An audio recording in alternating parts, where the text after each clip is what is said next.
Bayangkan, gelapnya malam menyelimuti Pulau Nusa Kambangan. Angin laut menerpa wajahku dengan dingin menusuk tulang. Suara ombak seakan mengirimkan teriakan hampa dari penjara di tepi pantai. Langkahku berat, tapi lebih berat lagi rasa takut yang menghantui setiap sudut hutan dan sel-sel tua yang berderet. Aku bisa merasakan tatapan mata yang tak terlihat mengawasi setiap gerakanku. Dan di kejauhan, suara macan bergemuruh membuat jantungku seakan berhenti. Setiap hembusan napas terasa seperti tarikan terakhir, dan aku bertanya-tanya, apakah aku bisa bertahan sampai fajar tiba? Pada kesempatan kali ini, kami akan membagikan cerita yang dikirim oleh sahabat kita yang bernama Raden yang berasal dari Sulawesi Selatan. Namun sebelumnya, bagi yang beragama Islam, mari tinggalkan sholawat di komentar, agar sholawat ini menjadi saksi kita di akhirat kelak. Jangan lupa juga like dan share cerita ini ke teman ataupun keluarga terdekat kita, untuk membantu menyebarkan dakwah Islam dalam bentuk cerita. Semoga Anda mendapatkan pahala yang setimpal karena sudah subscribe, like, komen dan membagikan cerita ini. Sekarang mari kita lanjut ke ceritanya. Aku tiba di pulau ini dengan tujuan yang sederhana, ingin merasakan kehidupan di tempat yang dikenal paling menakutkan di Indonesia. Namun kenyataannya, setiap langkah membawaku lebih dekat ke ketakutan yang nyata. Aku melihat sel-sel tua yang berkarat, pintu besi yang retak, dan coretan aneh di dinding yang seakan berbisik tentang kisah tragis narapidana yang menunggu eksekusi. Hutan di sekelilingku bukan hanya gelap, tapi hidup. Daun-daun bergesekan, ranting patah, dan bayangan bergerak seolah memperingatkan aku untuk mundur. Malam itu aku mendengar suara langkah berat yang tidak bersumber dari manusia. Sebuah macan besar muncul di kejauhan, matanya menyala di kegelapan, menatapku dengan intens. Jantungku berdetak keras, keringat dingin menetes, dan aku sadar bahwa di pulau ini, manusia dan predator harus bertarung untuk bertahan hidup. Setiap napasku menjadi doa, setiap langkahku menjadi pertaruhan. Aku melangkah lebih dalam ke hutan, mencoba mencari tempat aman untuk bermalam. Tapi seiring malam semakin larut, suara-suara aneh terus mengikuti, membuat pikiranku kacau. Aku merasakan ketegangan yang tidak pernah kurasakan sebelumnya, dan disinilah aku menyadari bahwa di Nusa Kambangan bukan hanya narapidana yang menunggu hukuman, tapi rasa takut itu sendiri. Dan ketika aku hampir merasa aman, sesuatu di balik kegelapan membuatku berhenti. Sesuatu yang bergerak cepat, sesuatu yang bukan manusia. Setelah detik-detik menegangkan itu, aku mencoba menenangkan diri. Setiap napas terasa berat, dan suara ombak yang semula terdengar menenangkan kini menjadi irama yang menakutkan. Aku berjalan perlahan menembus pepohonan yang rapat. Ranting-ranting patah di bawah kakiku seperti memperingatkan aku untuk berhenti. Angin malam membawa aroma asin laut bercampur dengan bau lembab hutan. Dan di kejauhan, sorot mata macan itu masih mengikuti pergerakanku, menembus kegelapan dengan intensitas yang menakutkan. Aku menemukan sebuah reruntuhan bangunan tua di tepi hutan, yang dulunya mungkin adalah pos penjaga penjara. Dindingnya retak, lantainya penuh lumut, dan dari salah satu sel, terdengar suara gemerisik yang membuat bulu kuduku meremang. Aku duduk di tepi pintu yang hampir rubuh, mencoba menenangkan pikiran. Namun ketenangan itu hanya sesaat, karena langkah berat terdengar mendekat dari arah lain. Bukan dari macan, bukan dari manusia yang aku kenal, tapi sesuatu yang membuat udara terasa beku. Aku menyalakan senter. Cahayanya menari-nari di pepohonan. Bayangan panjang bergerak cepat, seperti seseorang atau sesuatu yang menunggu aku lengah. Aku menahan napas, mencoba mengingat semua yang aku pelajari tentang perilaku macan. Tapi ini bukan sekadar binatang liar. Ada sesuatu yang membuat bulu kuduku berdiri, sebuah insting bahwa malam itu lebih dari sekadar alam liar. Tiba-tiba suara auman yang panjang terdengar, bukan jauh, tapi sangat dekat. Macan itu muncul dari semak, lebih besar dari yang aku bayangkan. Tubuhnya berotot, gerakannya cepat dan gesit. Aku membeku, tidak bisa bergerak, hanya bisa menatap matanya yang tajam. Aku merasakan setiap detik seakan melambat, dan di hatiku muncul satu pikiran, bertahan hidup atau menyerah pada ketakutan yang menguasai. Aku mengambil langkah mundur perlahan, mencoba tetap tenang, Tapi daun dan ranting yang terdengar di bawah kakiku membuatnya bergerak semakin dekat. Dan di saat itu, sebuah suara dari dalam reruntuhan terdengar jelas. Suara yang terdengar seperti bisikan manusia namun lebih dingin, lebih menakutkan. Aku menoleh ke arah suara itu, tapi yang kulihat hanyalah bayangan gelap yang seakan menyatu dengan malam. Malam itu, aku benar-benar merasakan bahwa Nusa Kambangan bukan sekadar pulau penjara. Ini adalah tempat di mana hidup dan mati, manusia dan predator, takut dan keberanian, semuanya bercampur menjadi satu. Aku duduk di reruntuhan itu sepanjang malam, mendengar langkah-langkah yang tidak jelas sumbernya, mendengar auman yang tidak bisa kulupakan, dan mencoba meyakinkan diri bahwa fajar akan membawa keselamatan. Namun fajar belum tiba, dan aku tahu, malam di Nusa Kambangan baru saja dimulai. Sesuatu masih mengintai. Sesuatu yang akan mengubah cara pandangku tentang ketakutan selamanya. Fajar mulai menembus kabut tipis di hutan Nusa Kambangan, tapi ketenangan palsu segera tergantikan oleh rasa cemas. Setiap langkahku di tanah lembab terasa berat, dan suara burung yang biasanya menenangkan kini terdengar seram, seperti peringatan dari alam itu sendiri. Reruntuhan yang tadi kugunakan untuk berlindung kini tampak lebih menyeramkan di bawah sinar matahari yang lembut. Coretan di dinding sel masih membeku di mataku, menceritakan kisah narapidana yang menunggu eksekusi dengan wajah pucat dan mata kosong. Aku melangkah lebih jauh, dan tiba-tiba terdengar suara langkah kaki dari balik pepohonan. Bukan suara binatang, tapi suara manusia yang berat dan lambat, seperti tubuh yang dipenuhi beban penyesalan. Aku menoleh dan melihat seorang pria tua dengan tatapan kosong mendekat, seragam penjara yang sudah lusuh menempel di tubuhnya.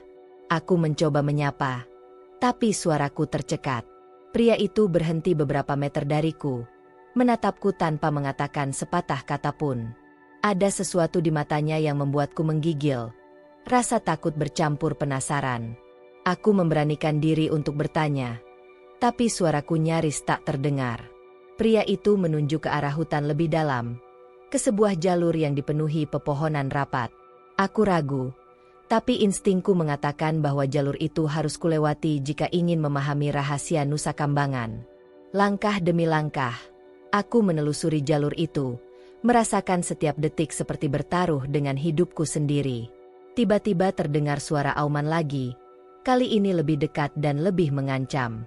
Macan yang kutemui malam sebelumnya muncul lagi, tapi bukan sendirian. Ada dua, tubuhnya besar dan mata mereka menembus gelap, mengikuti setiap gerakanku. Aku berdiri membeku, mencoba menenangkan diri, dan berharap mereka tidak menyerang. Detik demi detik terasa seperti jam, dan aku menyadari bahwa di pulau ini, ketakutan bukan hanya tentang binatang buas, tapi tentang keberadaan manusia yang kehilangan harapan dan kesadaran. Di tengah ketegangan itu, aku mendengar suara berbisik dari balik semak. Kali ini jelas, suara seorang narapidana yang menjerit dalam bisikannya, menceritakan kisahnya tentang kesalahan dan hukuman yang menunggu.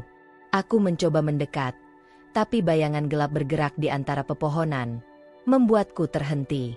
Aku merasakan bahwa pulau ini menyimpan rahasia yang jauh lebih gelap daripada sekadar penjara dan eksekusi. Aku mencari tempat aman untuk beristirahat sejenak, dan menemukan sebuah gua kecil di dekat tebing. Di dalamnya, aku menyalakan senter dan duduk, mencoba menenangkan diri. Namun suara-suara malam terus mengikuti, langkah-langkah manusia yang tidak jelas, auman macan, dan bisikan gelap dari hutan seakan menyatu menjadi satu, menghantui pikiranku. Malam belum selesai, dan aku sadar bahwa setiap detik yang kulewati di Nusa Kambangan membawa aku lebih dekat ke ketakutan yang nyata dan misteri yang tidak terpecahkan. Di sanalah aku menyadari, hidup di pulau penjara ini bukan hanya tentang bertahan dari binatang buas atau narapidana, tapi juga bertahan dari bayangan yang selalu mengintai, dari ketakutan yang menguasai setiap sudut hatimu, dan dari rahasia yang mungkin tidak akan pernah bisa aku ungkap sepenuhnya. Senja mulai menelan pulau, dan kabut tebal turun menutupi jalur setapak di hutan. Udara dingin menusuk tulang, dan aku merasakan ketegangan yang semakin menumpuk. Setiap langkah yang kuambil di tanah lembab terasa seperti bertaruh dengan hidupku sendiri. Reruntuhan penjara dan sel tua yang tadi kulihat kini tampak lebih menyeramkan, Bayangan dinding yang retak seperti mengawasi setiap gerakanku. Aku memutuskan untuk menelusuri jalur menuju tebing yang lebih dalam, berharap menemukan tempat yang lebih aman. Tapi suara langkah manusia terdengar semakin dekat, berat, dan lambat, membuat jantungku berdebar kencang. Seorang narapidana muncul dari balik pepohonan. Wajahnya lusuh, mata merah karena kurang tidur, dan tubuhnya dipenuhi bekas luka.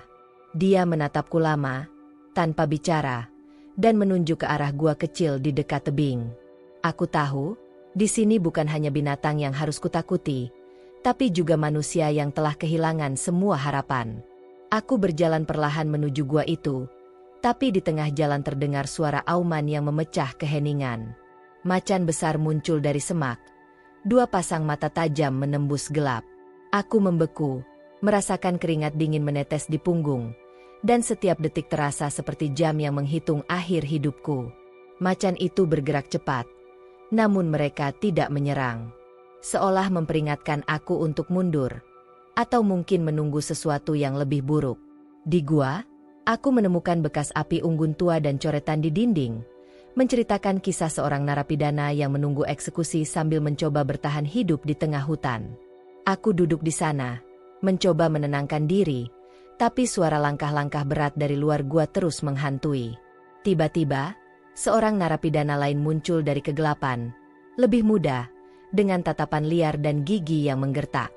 Dia bergerak cepat, hampir menabrakku, tapi berhenti di depan gua seolah menimbang apakah aku ancaman atau bukan. Aku berusaha tetap tenang, mengingat semua yang kulihat dan dengar. Narapidana itu akhirnya duduk di ujung gua, menatapku lama, lalu berbisik tentang rahasia gelap pulau ini.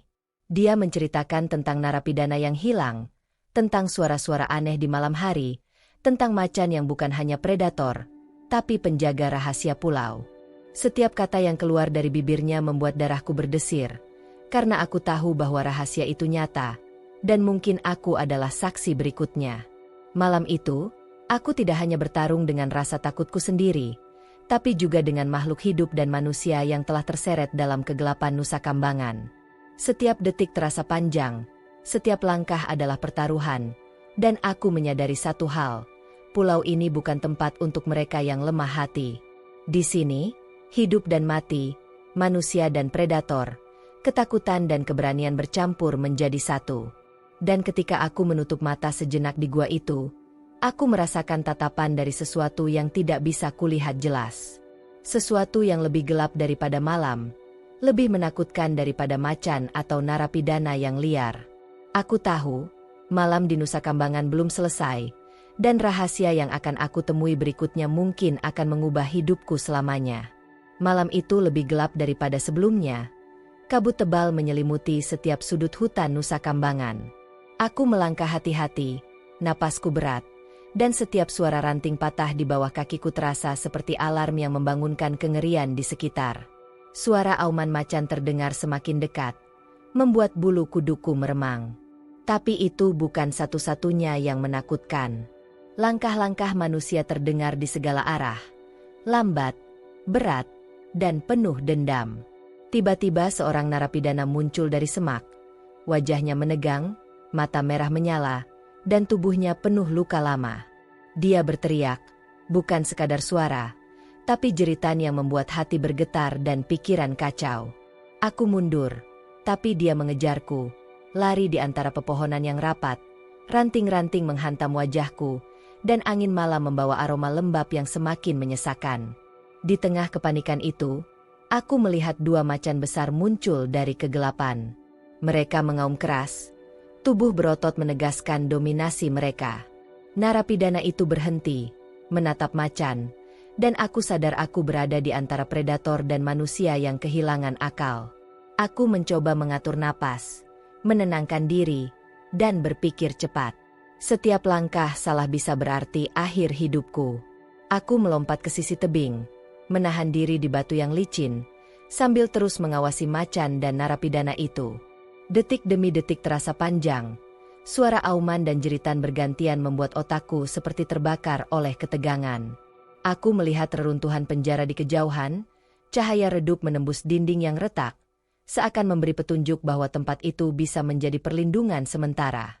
Namun sebelum aku bisa bergerak, bayangan gelap lain muncul dari pepohonan. Seorang narapidana lain, lebih besar, dengan tatapan liar dan gerakan cepat, menghadang jalanku. Aku menyadari, malam ini aku bukan hanya menghadapi satu manusia yang hilang akal, tapi beberapa di antara mereka yang telah terseret dalam kegelapan pulau ini. Macan yang tadi muncul berdiri di samping mereka, tidak menyerang, tapi matanya menatapku seperti menguji nyaliku. Aku mengambil langkah mundur perlahan, mencoba tetap tenang, dan akhirnya menemukan celah di antara reruntuhan untuk bersembunyi. Aku menunduk di balik batu, napasku tersengal, mendengar suara langkah manusia dan auman macan semakin menjauh. Di sanalah aku menyadari, di Nusa Kambangan, manusia dan binatang bukanlah satu-satunya ancaman. Kegelapan pulau ini menyimpan rahasia yang jauh lebih berbahaya, sesuatu yang bergerak diam-diam, mengawasi, dan menunggu saat yang tepat untuk menyerang. Malam itu, aku duduk di reruntuhan, tubuh gemetar, pikiran kacau, tapi instingku mengatakan bahwa aku harus bertahan. Aku menatap gelap di sekeliling, menyadari bahwa di pulau ini, setiap detik adalah pertaruhan antara hidup dan mati, dan rahasia yang tersembunyi di balik pepohonan, di balik sel-sel tua, dan di balik auman macan, belum sepenuhnya terungkap. Aku menutup mata sesaat, tapi suara bisikan manusia dan hembusan napas macan terus mengganggu. Aku tahu, malam di Nusa Kambangan belum selesai, dan apa yang akan kutemui besok, bisa mengubah hidupku selamanya. Malam semakin larut, kabut tebal menutupi seluruh hutan. Aku merasakan napasku tersengal, langkahku berat, dan setiap suara dari pepohonan seperti menegaskan bahwa sesuatu menunggu di kegelapan. Macan yang tadi sering muncul kini terlihat lebih tenang, tapi matanya tetap menembus gelap, mengawasi setiap gerakanku. Narapidana yang aku temui sebelumnya juga menghilang di antara reruntuhan, meninggalkan kesunyian yang lebih menakutkan daripada teriakan apapun. Aku berjalan menuju tepi tebing, melihat laut yang gelap di bawahku. Angin malam membawa aroma asin yang menusuk hidung, dan setiap ombak yang pecah terasa seperti bisikan pulau itu sendiri. Reruntuhan penjara terlihat di kejauhan, sel-sel tua yang berderet, dan coretan di dinding tampak seperti saksi bisu dari semua kisah tragis yang terjadi di sini. Aku menyadari, setiap detik yang kulalui di pulau ini bukan hanya tentang bertahan hidup, tapi juga tentang memahami rahasia kegelapan dan ketakutan yang menguasai manusia. Tiba-tiba terdengar suara langkah dari arah hutan. Bukan manusia, bukan binatang. Suara itu perlahan mendekat, namun tidak menakutkan, justru seperti memberi peringatan bahwa waktuku di pulau ini hampir selesai. Aku menutup mata sejenak, menarik napas panjang, dan merasa damai meskipun ketegangan masih tersisa. Malam itu aku menyadari satu hal. Pulau Nusa Kambangan mengajarkan tentang keberanian, kesabaran, dan batas antara hidup dan mati, bukan untuk ditakuti, tapi untuk dipahami. Fajar akhirnya menyinari Nusa Kambangan. Cahaya lembut menembus kabut dan reruntuhan. Suara ombak terdengar menenangkan, burung-burung mulai berkicau, dan hutan yang semalam terasa penuh ketakutan kini tampak damai. Aku berjalan perlahan, melihat reruntuhan penjara, sel-sel tua, dan coretan di dinding yang kini terasa seperti catatan sejarah, bukan ancaman. Aku duduk di tepi tebing, memandang laut luas, dan menyadari hikmah dari semua yang terjadi. Ketakutan, keberanian, manusia, dan binatang, semua mengajarkan satu hal penting. Hidup harus diisi dengan kesabaran, pengendalian diri, dan menghargai setiap detik yang diberikan Allah. Seperti yang tertulis dalam Al-Quran. Dan bersabarlah, karena sesungguhnya Allah beserta orang-orang yang sabar. Quran Surat Al-Baqarah 153. Cerita ini fiktif, dibuat seolah nyata, agar kita dapat mengambil hikmahnya tentang keberanian, kesabaran, dan kewaspadaan dalam menghadapi ujian hidup. Terima kasih telah mendengarkan cerita ini. Jika kalian menyukai cerita ini, jangan lupa untuk meninggalkan komentar, like, dan subscribe untuk mendukung channel ini. Semoga cerita ini membawa manfaat dan pahala bagi kita semua.